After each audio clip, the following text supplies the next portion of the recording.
Hey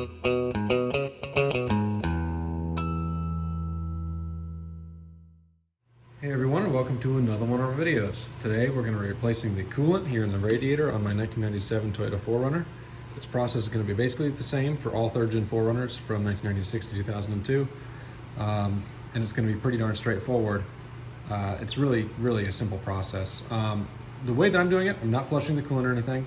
I'm doing what I call a drain and fill, and that's what I've done the entire life of this vehicle. So this is a vehicle that was purchased new in 1997, and throughout its entire life it's had the coolant changed basically about every 30,000 miles or every couple years, whichever comes first. And all we normally have done is a simple drain and fill. So unscrewing the petcock at the bottom of the radiator, letting all the coolant drain out of the radiator and out of the rest of the cooling system that it can drain out through that radiator drain, and then screwing that back in, refilling the system, bleeding it to make sure everything's all right and everything's bled out, there's no air pockets, and then marking it good to go. That process, without any big coolant flushers or anything like that, has served this vehicle perfectly throughout 187,000 miles up until now, which is where it's at right now. And that's the process that we're going to continue with right now and moving forward. So first step in doing this the proper way without making a giant mess is to remove skid plates. In my case, I have two. I have this stainless steel JAOS one that goes over the factory one. Now, I will say that if you don't mind making a mess, you can just loosen the drain and let it drain to the skid plate and it will just dump all over the ground. I don't want to do that in my garage, so I'm going to go ahead and take off the skid plates.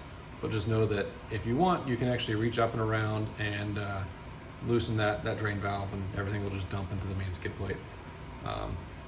Probably want to wash everything out after that if you do that, but that's an option as well if you want to kind of shortcut the process a little bit. But I'm going to go ahead and get these off camera. It's the same process as most of you are probably familiar with servicing these vehicles over the years. If not, it's basically just a couple bolts up front, like 2 bolts underneath, I believe, 2 or 4 underneath, and the skid plate will drop down. So I'm going to go ahead and get those off, and then we'll move on to the rest of the process. Okay, so you can see I've got the drain valve open, the skid plate's off, of course, and it's just draining down into this bucket here that I've got underneath. Now, the drain valve itself that you turn is that little white piece, it almost looks like a wing nut, and all you got to do is, if it's too hard to turn by hand, take a pair of needle nose pliers or something like that, and just give it a very lefty-loosey, a very light twist, lefty-loosey. And that'll break it free, and then you can turn it by hand from there. You'll be able to loosen that up, and you should have coolant start coming out. Now, I don't expect very much coolant to come out of here.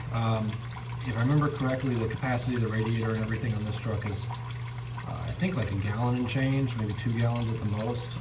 It's not a super huge cooling system on these little 4-cylinder and V6 trucks. So I'm going to go ahead and wait for this to finish draining out, and we'll move on to the next steps in the process from there. Alright, so as you can see, we're finished draining. We've got a whole bucket of coolant down here. 1.5 to 2 gallons is about what I got out, just what I was thinking. And you can see I've tightened down the petcock back again. Basically waited until everything was just dripping out, and called it good there. So that is all 100% drained out pretty much and ready to rock and roll and sealed back up. Definitely before you put in more coolant, make sure you crank that thing back tight, not over tight, just finger tight, plus maybe a little bit if you want to put a little extra on it. You basically should be aligned up and down on the little drain valve.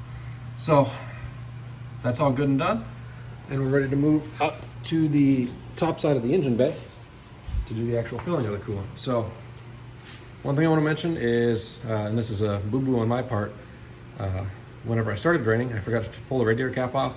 You're not going to hurt anything, but you're just going to make it drain really slow. So make sure you pull that radiator cap off before you start draining, or at least as soon as you start draining, and it's going to make that process go a lot faster. And you're going to need to pull it off to fill it anyway. So that's off. We're basically ready to fill. The one other thing that I like to look at before we fill or anything is the overflow bottle here. And you can see a full mark there and an empty mark down at the bottom.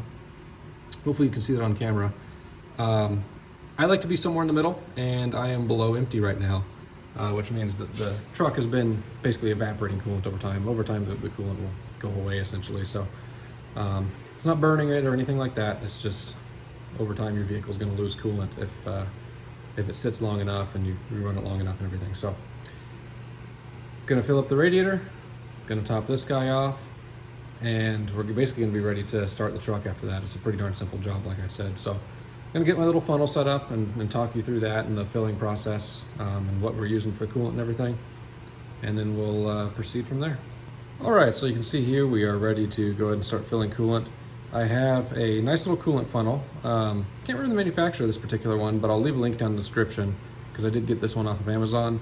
And I ended up using cap adapter B and a little stem adapter C, I guess you'd call it, just in case you're wondering and you have that specific funnel. The reason I like this so much is because it basically seals down to the radiator with a nice kind of fake radiator cap and makes it such that you can not only fill with no spills, but if you have a cooling system that you need to bleed, in my case I shouldn't need to because I'm just doing drain and fill, but if you do, you can fill up this funnel, you can fill up the cooling system using the funnel and then fill up the funnel part way, and you can actually start the vehicle with the funnel on there and allow the cooling system to bring in remaining coolant and bleed air bubbles out the top of the open funnel. Super, super nice to be able to do that nice and easily, so highly recommend that. I've just got 50-50 mix right here of Toyota red coolant. I've got this is about half a gallon, 2/3 of a gallon full of 50-50 mix that I'd mixed up a while back.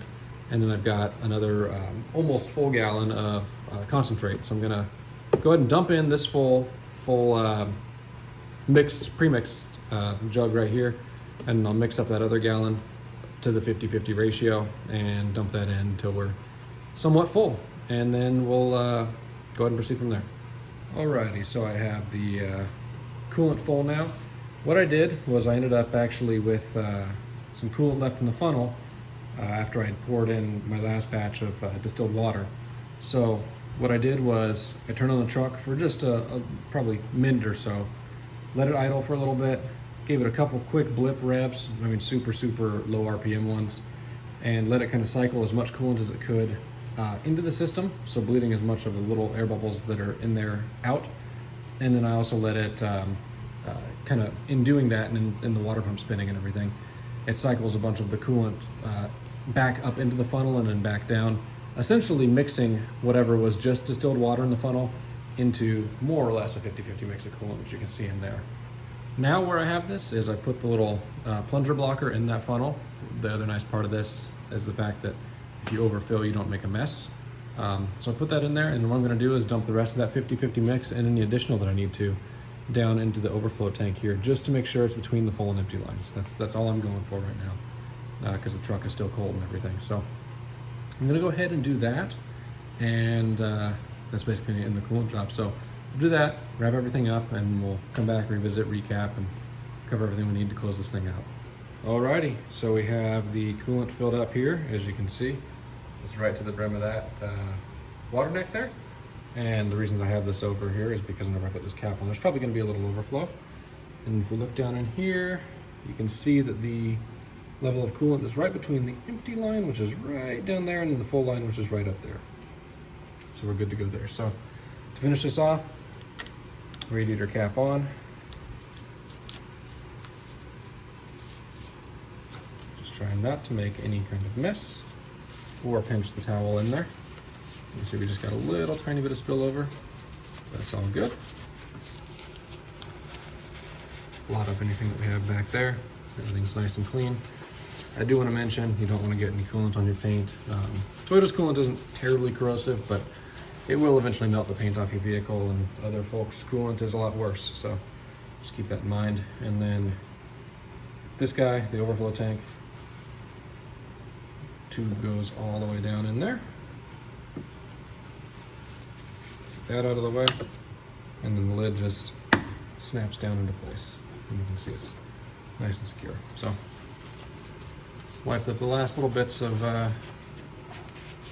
coolant residue, and we should be ready to rock. At this point, I'm going to go ahead and let the truck idle up, warm up and everything with my garage door open, and going to take it for a test drive and everything, of course, as well. Should be ready to rock and roll, other than putting the skid plates back on. So essentially, job done. Like I said, super simple. Skid plates off, drain the coolant out, put new coolant in, skid plates back on, done deal. So hopefully you enjoyed the video, hopefully you found it informative. Let me know in the comment section if you have any questions. And I'll put all the materials that I use down in the video description below if you need references to that. And with that, I want to thank you all for watching and hope to see you in the next video. Take care.